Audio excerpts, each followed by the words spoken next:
ဝါပြက်ခါလေးမှာပထမဦးစွာစက်ကြဝဠာကလေးတစ်သိန်းလုံးတစ်ဆက်တည်းသောကဝါပြက်မိုးကြီးရွာသွန်းပါတယ်။ကဝါပြက်မိုးပြက်ဆဲဒီမှာလွန်စွာရှည်လျားသောကာလမှာ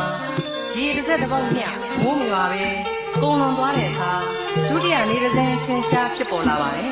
။နေတစ်စင်းဖြစ်လာတဲ့အခါနေတစ်စင်းဝင်ရင်နေတစ်စင်းထွက်ပေါ်လာသလိုဖြစ်လာပြီးမြင့်ပိုင်းခြားနေပိုင်းခြားဆိုတာလည်းမရှိတော့ပါဘူး။မြင့်ငယ်900လို့ခေါ်တဲ့မြင့်ငယ်အသွဲသွဲတို့ဟာလည်းနှမ်းတစ်ပုတ်စာရေမကြံအောင်ခန်းချောက်ကုန်ရပါမယ်။ဒီလိုနဲ့ကာလရှည်လျားစွာကြာမြင့်တဲ့အခါတရားနေတစ်စင်းလျားကြာမြင့်လာတော့စရုဒ္ဓနေတစ်စင်းပေါ်ထွက်လာပြီးမြစ်ကြီး9သွဲမြင့်ငယ်900တို့ရဲ့မြစ်ပြားခံရာခုနှစ်တွေသောအိုင်ကြီးများလည်းခန်းချောက်သွားပြန်ပါတော့တယ်။ဒီလိုနဲ့ပဲကာလရှည်လျားကြာမြင့်လာပြန်တော့ပြင်စမမြောက်နေတစ်စင်းထပ်မံပေါ်ထွက်လာပြီးသမုဒ္ဒရာရေတို့ဟာတဖြည်းဖြည်းခန်းချောက်သွားပြီးနောက်ဆုံးမှာ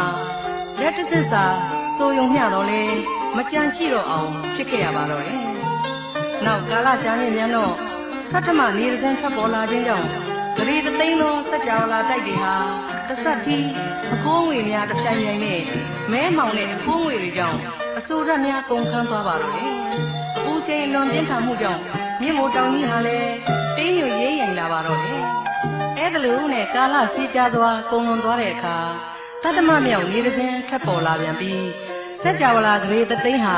တဝင်းဝင်းတစ်ထိန်နေနဲ့မီးလျံနေဝေးပြီးတောက်လောင်ပါတော့တယ်။မြင့်မိုးတောင်ကြီးဟာလည်းပြိုပြက်ပြီးကောင်းငင်မှာပဲကြေမွပျောက်ကွယ်သွားပါတယ်။မီးလျံလေးဟာစတုမဟာတဲ့နတ်ဘုံအထိတက်ပြီးလောင်ကျွမ်းပါတယ်။အဲ့ဒီမှတဖန်အထက်တာဝိနာဘုံကိုဆွဲလောင်ပါတယ်။ဒီလိုနဲ့တစ်ဆင့်ပြီးတစ်ဆင့်ပထမဇန်ဘုံဖြစ်တဲ့ဗြဟ္မဘုံ3ဘုံအထိလောင်ကျွမ်းပါတော့တယ်။အဲ့ဒီမီးလျံလေးဟာရုပ်သင်္ခါရတရားအနုမြုံမုံတစ်ဆင့်အမျှကြံရှိသေးရင်ကိုပဲမငြိမ့်သေးပဲရုပ်သင်္ခါရတရားအားလုံးကုန်သောအခါမှထောပတ်စီတို့ကိုလောင်သောမီးလျံကဲ့သို့ပြားကိုယ်တော်မှမကျွင်းကြံစီတော့ပဲငြိမ့်သွားပါတယ်။အောက်ကောင်းငင်နဲ့အထက်ကောင်းငင်ဟာလည်းတစ်ဆက်တည်းဖြစ်ပြီးမိုက်မောင်တိဖြစ်နေပါတော့တယ်။အဲ့ဒီလိုနေ9ဆင်းထွက်ပြီးလောင်ကျွမ်းပျက်စီးမှုဖြစ်နေတာဟာအတင်ချေရကတ်တစ်ခုကြာမြင့်ပြီးတန်ဝဋ္ဌကရဲ့လို့ပေါ်ပါတယ်ရှင်။